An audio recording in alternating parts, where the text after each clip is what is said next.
Bonjour. Depuis mars dernier, nous sommes entrés de plein fouet dans une crise sans précédent, dont nul ne sait quand ni comment nous allons en sortir et elle finira. Invest in Bordeaux a souhaité dès le départ vous soutenir et vous apporter notre aide. Et pour cela, nous avons mis en place cette série de webinaires et pour lesquels nous avons demandé à des experts, à des spécialistes de venir vous apporter également leur soutien. À ce jour, tout le monde a répondu systématiquement présent et tout le monde a bien accepté de venir vous consacrer du temps pour vous apporter un maximum d'aide dans tous les problèmes et les questions que vous vous posez, notamment liées aux mesures qui ont été mises en place et au modèle d'application de ces mesures. Aujourd'hui, c'est au tour de PricewaterhouseCoopers pour les entrepreneurs de se lancer dans l'exercice. Et nous avons la chance d'avoir avec nous Carole Tognuti, qui, associée du cabinet PricewaterhouseCoopers pour les entrepreneurs, dirige le bureau de Bordeaux et expert comptable. Et elle est associée aujourd'hui à Rudy Reynaud, Pario, pardon, voilà, désolée, qui lui est manager et pilote le service et le bureau conseil de PricewaterhouseCoopers pour les entrepreneurs. Donc, vous connaissez le jeu, vous avez des questions, vous leur posez par écrit et ils y répondront en direct. Je vous souhaite à tous un bon webinaire. Carole et Rudy, je vous laisse la parole. À bientôt. Merci beaucoup. Eh bien, bonjour à tous. On est ravis d'être avec vous ce matin avec Rudy. Effectivement, moi, je pilote. Alors, PricewaterhouseCoopers nous a aidés et on est devenu PwC. Donc, je le dis, c'est PwC pour les entrepreneurs maintenant. Donc, moi, je pilote effectivement cette activité pour le bureau de Bordeaux et Rudy travaille avec moi sur des sujets de conseil et d'accompagnement aux entreprises. On nous a proposé ce matin de vous parler du sujet de la crise de trésorerie et des mesures de financement possibles. On va essayer de le faire dans un mode totalement interactif et donc on va vous parler peut-être une petite dizaine de minutes, mais essayer de faire ça relativement court et ensuite plutôt orienter le sujet sur un échange avec la réponse à vos questions là que Rudy va prendre au fur et à mesure. Donc, je dirais que les questions elles peuvent être posées au fur et à mesure par écrit dès qu'elles vous viennent et ensuite on essaiera d'y répondre autant que possible. L'idée ce matin, on va peut-être partager avec vous notre support qui est très très simple, mais histoire que vous ayez les éléments sous les yeux. On va pas revenir en détail sur l'ensemble des mesures qui ont été annoncées et qui, je pense, vous ont déjà été largement commentées dans le cadre de précédents webinaires là avec Invest in Bordeaux. Mais donc effectivement, on a aujourd'hui différents panels de mesures que vous connaissez. Donc les reports d'impôts, en dehors de la TVA, on le rappelle. Rudy, je pense qu'il faut passer au slide d'après, merci. Les reports d'impôts, le remboursement anticipé ou le décalage pardon des échéances de certains crédits, mais les remboursements anticipés des crédits d'impôt comme le CICE ou le CIR, le décalage des charges sociales, le décalage des échéances d'emprunt, les loyers, les crédits baux que vous pouvez avoir, tout ça sans pénalité au retard. Il y a des mesures sur les factures d'eau, de gaz, d'électricité, etc. Tout ça, vous en avez déjà entendu parler, j'imagine. Vous avez des aides spécifiques de la région, je crois, qui vous ont été aussi présentées avec le fonds de soutien et les prêts rebonds notamment. Vous avez également tout un panel d'aides qui sont spécifiques aux TPE avec le fonds de solidarité de 2 milliards et notamment vous avez entendu parler de l'aide de 1 500 € qui est complétée là depuis le 17 avril par une aide complémentaire de 2 000 à 5 000 € dans certaines conditions, notamment conditions, par exemple, d'emploi d'au moins d'un salarié dans votre entreprise. Et puis, on a toutes des mesures de financement et donc de prêts spécifiques dans le cadre de cette crise, sur laquelle on va refaire un petit focus, même si vous les connaissez. Donc, dans ces prêts spécifiques, vous avez sur la partie droite de votre écran, en fait, toute la partie financement qui est porté par BPI, on va dire, avec le prêt à tout, le prêt rebond, et puis tout ce qui va aider à passer des problématiques de trésorerie plus court terme. Donc, je vous laisse prendre connaissance des éléments, mais concrètement, prêts à tous sont des prêts qui peuvent aller pour les PME jusqu'à 5 millions d'euros. Et donc, le principe est l'intervention de votre banque et de BPI avec la même quotité et qui pourront ensuite être remboursés sur 5 ans maximum. Le pré-rebond, sachant qu'on a depuis quelques jours, on entend parler aussi d'un pré-rebond full digital en partenariat avec le Conseil supérieur de l'ordre des experts comptables. Là, c'est des prêts de 10 à 50 k. On attend encore les modalités d'entrée en application, mais concrètement, ça serait des prêts qui pourraient être accordés très très rapidement dans un délai de 3-4 jours et donc en lien avec votre expert comptable. Et puis on a effectivement sur la droite du tableau ou sur la gauche pardon du tableau tous les dispositifs de prêts garantis par l'État avec donc la contre-garantie de BPI à hauteur de 90% de ces prêts où là effectivement vous avez la possibilité d'aller tirer jusqu'au 31 décembre 2020 jusqu'à 25% de votre chiffre d'affaires ou jusqu'à 2 fois la masse salariale brute pour les entreprises innovantes. Et vous avez un différé de remboursement pendant 1 an que vous pouvez ensuite choisir de proroger. Donc là, effectivement, dans ce cadre-là, vous vous orientez vers vos établissements, vos partenaires financiers habituels. Votre expert comptable peut vous accompagner sur ces sujets-là et on va y revenir. Mais là, le principe, c'est d'aller vers sa banque et ensuite de s'inscrire effectivement sur le site BPI pour pouvoir bénéficier aussi de la contre-garantie et donc de cette garantie à 90% de votre établissement bancaire. Ça, vous en avez entendu parler. Ce qu'on va essayer d'évoquer avec vous ce matin, c'est peut-être comment orienter un petit peu les choses et quelle est selon nous la stratégie d'action qu'il convient de mettre en œuvre face à cette crise, sachant que dans un contexte de crise comme dans celui dans lequel on est aujourd'hui, bien évidemment, les modèles de financement d'entreprise qui sont appuyés plutôt sur du crédit court terme avec de la facturage, avec effectivement des cessions de créances d'AI, des billets de trésorerie, du découvert bancaire que vous avez pu négocier auprès de vos banques. Si vous êtes très appuyé sur ce type de modèle, effectivement, vous allez avoir peut-être des difficultés plus rapidement. Pourquoi? Parce que concrètement, quand on va sortir de cette crise, vraisemblablement, on va en sortir quand même progressivement. Certaines personnes peuvent aussi penser, et c'est pas à exclure qu'il y aura aussi des événements de résurgence un peu de cette crise. Et donc, la priorité, là, pour vous aujourd'hui, même si vous n'avez pas immédiatement de difficultés de trésorerie, ce qui arrive dans certaines activités, ça va être quand même d'essayer de transformer ou de sécuriser vos crédits en transformant en fait les crédits court terme que vous pouvez avoir en des crédits plus moyen long terme. Et dans ce contexte-là, le PGE, c'est quand même un outil qui est très très important et qu'il convient à notre sens j'allais dire de consommer sans modération, c'est peut-être pas le terme qu'il faudrait employer, mais en tout cas, je pense qu'il faut effectivement aller vers cette demande de PGE qui permet.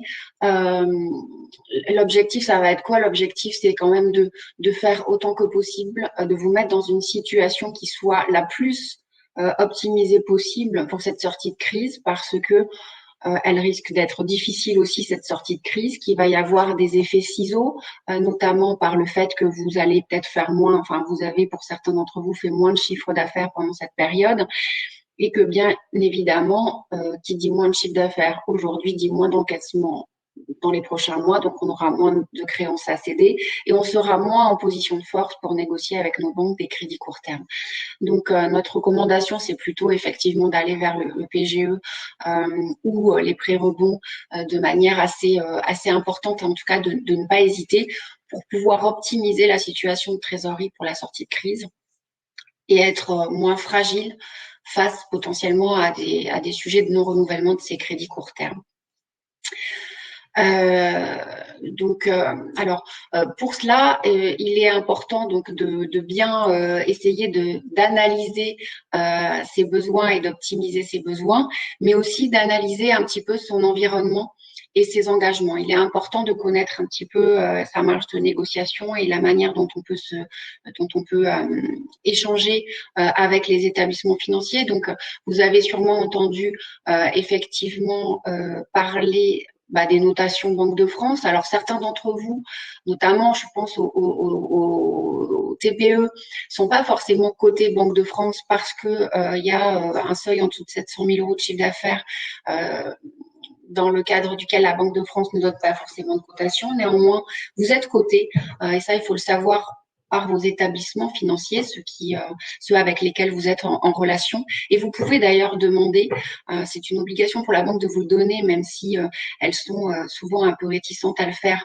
Vous pouvez demander votre notation bancaire à votre banque, ainsi que l'échelle. Donc, ça vous permet de savoir comment vous êtes apprécié entre guillemets par les établissements financiers.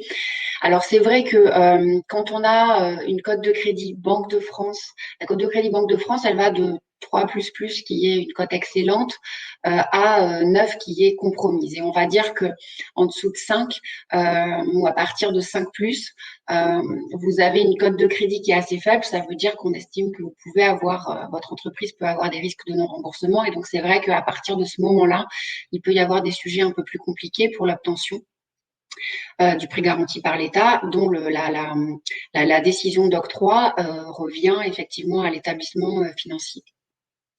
Donc, il est important effectivement de voir un petit peu quelle est votre position. Il est important de regarder aussi avec quelle banque vous travaillez et de mettre tout le monde dans la discussion et de répartir un petit peu les sujets. Il faut également bien communiquer. Donc là, bien communiquer, c'est quoi? On constate là, nous, dans la pratique, que finalement, selon l'histoire et on va dire la force des entreprises que l'on accompagne. Quand je dis force, c'est effectivement le côté certains ratios financiers que regardent les banques qui sont déjà plus ou moins forts justement ou faibles. Plus vos ratios sont bons aujourd'hui, plus effectivement il va être facile, et c'est un peu toujours la problématique, d'obtenir un accord de vos banques. Ce qui est important quand même dans tous les cas, c'est de bien communiquer et de bien expliquer les impacts de la crise sur votre activité, les décalages des encaissements, les besoins de rembourser des acomptes clients, par exemple, les sujets de fermeture administrative, de bien aussi parler des mesures que vous avez d'ores et déjà adoptées et de pouvoir les chiffrer et de donner les impacts que ces mesures ont sur la trésorerie aujourd'hui, et puis d'exprimer clairement votre besoin. Donc, vous pouvez faire ça de votre côté tout seul ou bien effectivement avec l'aide de votre expert comptable. Vous avez, j'ai vu sur le site de la région, vous avez des tableurs Excel qui peuvent vous aider aussi à présenter certaines choses si vous le souhaitez. Il faut effectivement, il est préférable de pouvoir produire ces comptes 2019. Pour certains d'entre vous, ils sont peut-être pas encore disponibles. Ce qu'il faut savoir, c'est qu'il ne faut pas hésiter à solliciter son expert comptable pour peut-être accélérer la cadence si on peut, ou si on est vraiment trop décalé, demander les attestations nécessaires ou un courrier pour justement donner un niveau de chiffre d'affaires ou de masse salariale pour obtenir ces prêts. Et puis donc effectivement présenter les éléments. Ce qu'on voit, c'est que parfois, on nous demande très très peu de choses pour un prêt garanti par l'État, et puis parfois on va demander effectivement un dossier un petit peu plus complet. Ça dépend bien évidemment du montant, mais ça dépend aussi des relations préexistantes avec de l'entreprise avec ses partenaires financiers et de la situation bien évidemment financière de la société. Euh, il faut aussi négocier parce que même si les conditions de ces prêts garantis par l'emploi sont données ou connues, il y a quand même, on voit quand même qu'il peut y avoir des éléments différents dans les contrats. Il peut y avoir notamment des pénalités de remboursement anticipé dans certains contrats, on en a vu. Il peut y avoir aussi le sujet du taux de refinancement, puisque au-delà d'un an, si on rembourse ce prêt sur une durée supérieure, on sera au taux de refinancement de la banque, donc il est important de savoir qu'elle va être à peu près ce taux-là. Et puis, ben, si ça fonctionne pas, il faut pas hésiter à aller directement vers les possibilités de médiation de crédit. On a effectivement un sujet là d'accélération de la médiation du crédit. Il y a la possibilité de saisir rapidement la médiation du crédit. Effectivement, ça va permettre de contraindre ou en tout cas de pousser la banque à échanger et donc d'essayer de trouver un accord. Et donc là, il y a effectivement une accélération de ce processus avec un dépôt possible de dossier en ligne. Votre dossier il est admis à J+2 en médiation et ensuite il y a 5 jours qui est laissé pour pouvoir avoir un échange et la possibilité pour vos banques de revoir leur position et ensuite on peut travailler aussi sur un rapprochement de ces positions. Donc ça c'est important de savoir qu'il y a cette possibilité et il est surtout important de pouvoir y aller rapidement à partir du moment où votre banque revient vers vous de manière négative ou alors même à partir du moment où vous sentez que le sujet traîne.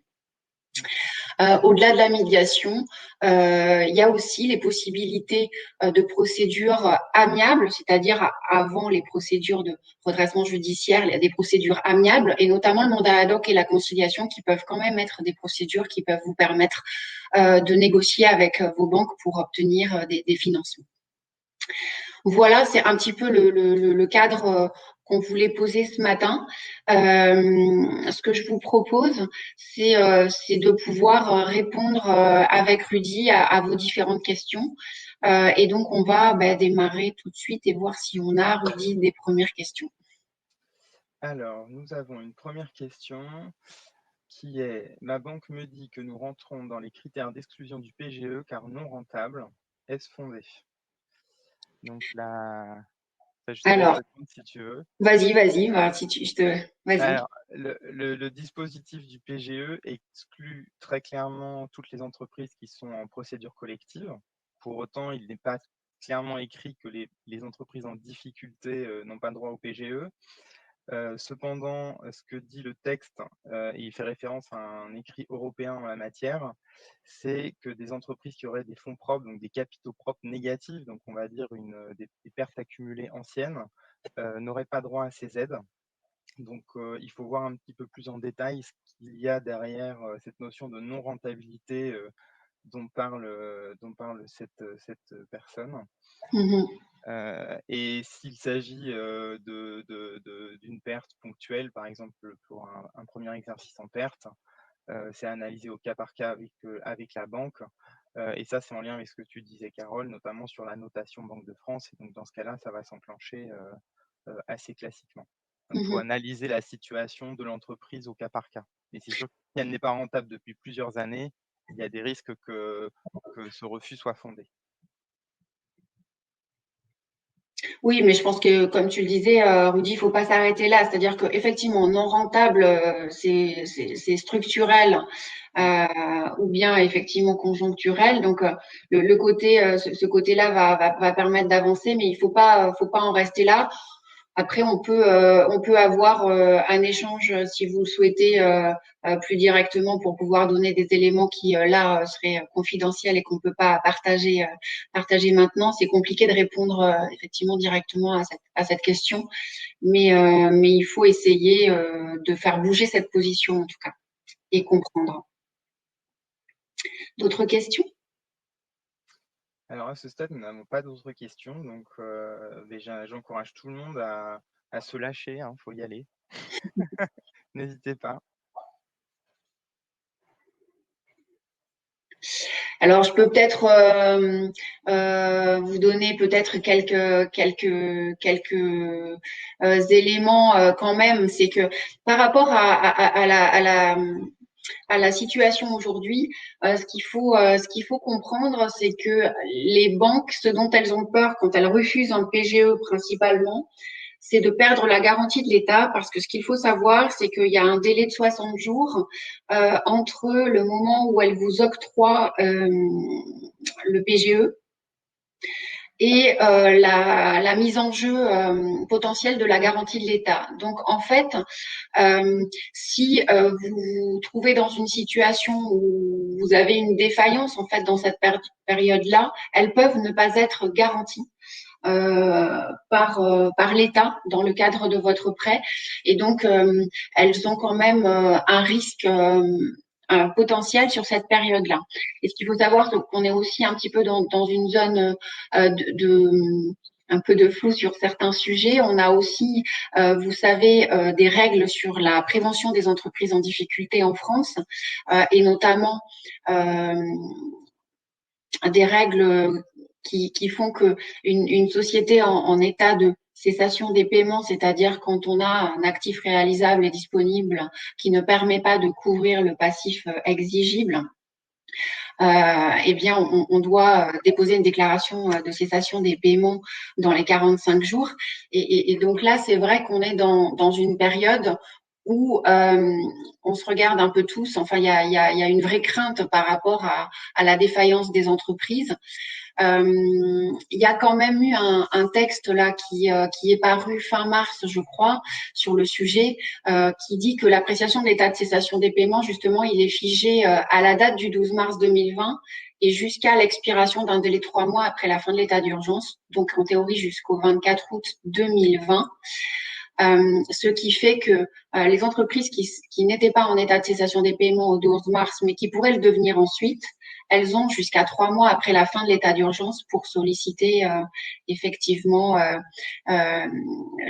pour se déclarer en état de cessation de paiement. Et donc, elles sont toujours éligibles aux procédures amiables, c'est-à-dire le mandat ad hoc et la conciliation. Je crois qu'on a peut-être eu une autre question. Oui. Alors, on a une question qui dit: quid de la notion de soutien abusif qui bride les banques en temps normal dans la jurisprudence? Sera-t-il mis entre parenthèses? Je ne sais pas répondre à cette question, mais ça rejoint un peu ce que je vous disais là, c'est que c'est effectivement ce que peuvent craindre les banques quand elles refusent un PGE. Donc, il faut absolument dialoguer, il faut absolument utiliser les moyens qui sont en votre possession, et notamment la médiation bancaire. Et effectivement, en fonction du contexte, et si la demande est un petit peu significative en termes de prêt, il ne faut pas hésiter à aller vers la médiation bancaire, et en même temps à vous placer peut-être sous la protection du mandat ad hoc. Moi, je suis pas une spécialiste de l'entreprise en difficulté, mais clairement, j'ai accompagné certains de mes clients dans ce contexte-là, sans être mandataire ad hoc moi-même. Mais et du coup, là, c'est effectivement la demande auprès du tribunal de commerce. Le mandataire ad hoc, c'est quoi? C'est une procédure qui vous permet de demander au tribunal de commerce de nommer un mandataire, alors qui souvent peut être un administrateur judiciaire, mais pas obligatoirement. Vous avez aussi des mandataires ad hoc qui ne sont pas administrateurs judiciaires et qui ont pour mandat justement de négocier avec vos partenaires bancaires dans une procédure qui reste confidentielle, et donc il peut être opportun à la fois d'utiliser la médiation du crédit et donc d'aller directement dans la procédure de médiation, mais aussi de mettre en jeu ou de demander la protection d'un mandat ad hoc. Alors, on a une question un peu dans le même, Oui. sur le même sujet. Un participant qui dit qu'il a eu une année 2019 très difficile, que le bilan est négatif depuis 2 ans, que l'activité était en reprise en 2020, mais niveau trésorerie, l'entreprise est sur la corde raide. Quelles sont les actions à conduire pour accroître les chances d'obtenir une aide? Là, moi, je dirais que il faut savoir si vous avez fait toutes les mesures possibles. Donc, c'est-à-dire que concrètement, il faut balayer l'ensemble du panel de tout ce que vous pouvez faire, c'est-à-dire tous les reports. On en a parlé au démarrage. En premier lieu, tout ce qui est court terme, c'est-à-dire tous les reports de vos échéances d'emprunt, etc. L'activité partielle, bien évidemment, si vous le pouvez. Tout ce qui peut être lié à des fonds régionaux. Au niveau de la région, alors j'avoue que je ne sais pas où on en est, mais peut-être qu'on on a des personnes qui peuvent nous donner quelques infos sur le sujet. Il peut y avoir ponctuellement des subventions aussi sur des actions de subvention sur la région, en plus des prêts rebonds.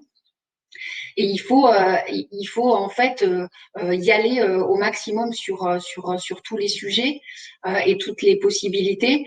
Et je pense qu'il faut se faire aider pour la communication avec vos banques. Donc là, dans le contexte particulier, je ne sais pas quelle est la relation que vous pouvez avoir avec vos banquiers. C'est là qu'on s'aperçoit qu'il est quand même important de partager clairement les problématiques que vous avez. Vous avez dit que vous avez été en difficulté pendant 2 ans. Est-ce que votre banque ou est-ce que vous pouvez lui montrer qu'il y avait une reprise du marché et que là, effectivement, vous êtes à l'arrêt, ce qui peut être un élément qui va vous aider à présenter les choses. Donc, est-ce que vous avez fait un plan de trésorerie? Est-ce que vous pouvez montrer effectivement mensuellement que vous avez eu un mieux et que là ça rebaisse? Ce sont des éléments qui peuvent aider à discuter avec la banque. Après, c'est compliqué sans plus d'éléments de pouvoir préciser plus les choses avec vous. Alors, question suivante. Y a-t-il des limites dans le cumul des différentes aides? Non, il n'y a pas, il y a pas de limite dans le cumul et c'est pour ça que je dirais qu'il faut aller sans modération, à mon sens, essayer de tirer le maximum de tous les côtés. Alors, quand vous êtes en difficulté déjà, oui, mais je dirais presque même aussi quand vous y êtes un peu moins, parce que il faut se mettre dans la position, à mon sens, la plus favorable pour une reprise qui va être quand même peut-être difficile aussi en fait et très progressive. Donc il faut mettre toutes les chances de votre côté, à mon sens. Enfin moi j'ai tendance à conseiller d'aller quand même massivement optimiser sa position de trésorerie. Alors justement, il y a un participant qui a une question sur ce sujet-là, c'est comment on peut dimensionner les demandes d'aide, s'il faut ratisser large, quelles sont les limites acceptables dans les demandes?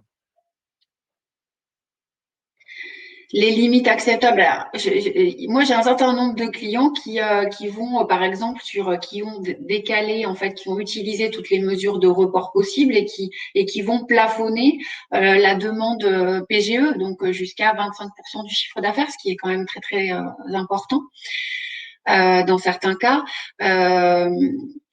Ce qu'il faut se dire, c'est que vous pouvez demander, vous pouvez ne pas tirer la totalité de votre demande PGE immédiatement. Vous avez aussi jusqu'au 31 décembre pour le faire. Donc, vous pouvez faire une demande et ne pas demander la totalité de la somme immédiatement, et ce qui vous laisse aussi la possibilité de voir venir. Donc, moi, j'aurais tendance à aller euh, au maximum, alors bien entendu en regardant quels sont vos besoins, mais en tout cas d'optimiser les choses. Je peux pas donner de chiffres comme ça dans la mesure où j'ai pas les vôtres. Ça me paraît un petit peu compliqué. Je sais pas si j'ai répondu à votre question. Rudy, je sais pas si tu avais quelque chose à rajouter. Non, je suis complètement en phase avec ce que tu viens de dire. Alors, il y a un participant qui nous livre son témoignage que je partage avec vous. Donc, il a fait une demande de PGE et a été très impressionné par par les délais de réponse et de mise à disposition des fonds, 8 jours au total. Alors, ce qui est effectivement assez rapide, très rapide même. Ce qu'on peut dire quand même, c'est qu'en fonction des établissements bancaires et de votre entreprise et de la relation que vous avez avec vos banquiers, les délais de traitement sont pas toujours aussi courts.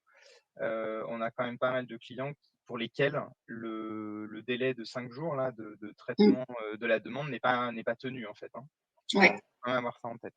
Tout à fait.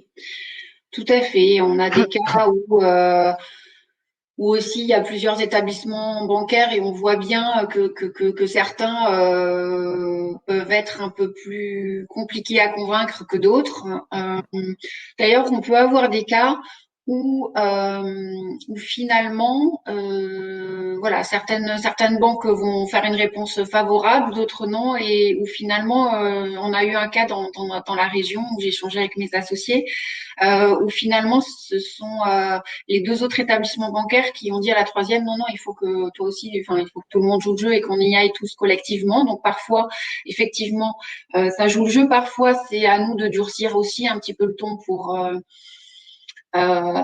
pour justement expliquer à un établissement financier par rapport à d'autres que bah voilà, les autres y vont et donc concrètement il faut que tout le monde y aille. Là on peut pas avoir de, de de traitement différencié, même si chaque banque reste maître de ses sujets. Après, il faut savoir que les établissements financiers, selon leur ratio de solvabilité, selon tout un tas de critères, bah, ils ont plus ou moins de facilité aussi à prêter. Et on voit bien que certaines banques sont plus réticentes à répondre favorablement à la demande de nos clients. Et ça on le voit clairement.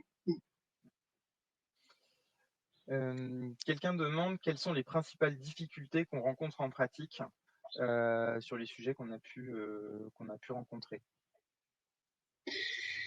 Alors, ce qu'on rencontre en pratique, mais peut-être que tu peux partager aussi ton expérience là, Rudy, mais c'est vrai que on est assez enfin, moi, je peux être assez étonnée des différences de traitement, hein, mais aujourd'hui, c'est le cas. On a des dossiers qui se passent où on ne demande quasiment rien en termes de documentation.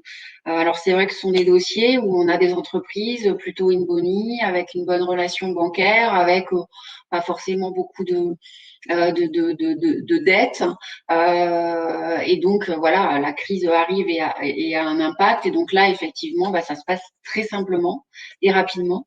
Et puis, on a des dossiers où on peut avoir des niveaux de demande qui sont beaucoup plus complexes et où parfois, on ne sait pas pour quelle raison, mais on n'arrive pas à avoir de retour rapide et où il faut effectivement durcir le ton. Il n'y a pas vraiment il n'y a pas vraiment de traitement homogène et ça dépend bien évidemment de la banque et de la situation de l'entreprise la majorité du temps en fait. Hein. Je ne sais pas si tu veux compléter Rudy. Et aussi de la relation intuitu-personnée avec Ouais. le banquier en fait. Hein. On s'aperçoit quand même que malgré tout, il y a un vrai côté relation de personne à personne entre l'entrepreneur et son banquier. Est-ce que c'est une relation historique? Est-ce qu'ils se connaissent bien? Est-ce que ça se passe bien? Ça joue vraiment, en tout cas, dans le délai de traitement de la demande. Là, on a un client en particulier dans le secteur viticole qui a du mal, ne serait-ce qu'à échanger avec son banquier, qui botte en touche, quoi. Hein.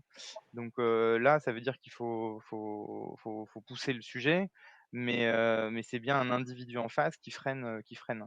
Donc il y a c'est vraiment au cas par cas. Il y a un vrai point, si on parle de difficulté, à mon avis, dans cette relation avec le banquier. Et d'ailleurs, bon, ça me permet de rebondir sur un point qui est quand même une vérité permanente, qui est qu'il est important dans tous les cas et en dehors du contexte de crise d'avoir des relations régulières et de communiquer sur la situation de son entreprise avec son banquier quand ça va bien, d'aller présenter ses comptes, etc. C'est toujours quelque chose qui est important parce que ça permet quand même dans le contexte actuel d'avoir une meilleure écoute. Hein. Ça, c'est indiscutable. Donc ça change quand même, les choses parce que ça joue sur le capital confiance que vous avez auprès de votre banquier. En fait. Est-ce qu'on a d'autres questions? Alors, on n'a pas de nouvelles questions à ce stade. Ok. Alors, je ne sais pas si Marie-Laure, vous voulez intervenir. Comment est-ce qu'on est censé procéder dans ce cas-là? Mais je suppose que si on n'a pas d'autres questions, on va clôturer peut-être cette session. Alors, on peut passer peut-être le slide d'après. On communique nos coordonnées, mais si vous souhaitez avoir, je dirais, un échange plus personnalisé, parce que c'est vrai que là, on est quand même, on peut pas partager des situations très très concrètes. On est à votre disposition avec Rudy pour échanger en mode privé si vous le souhaitez. Marie-Laure,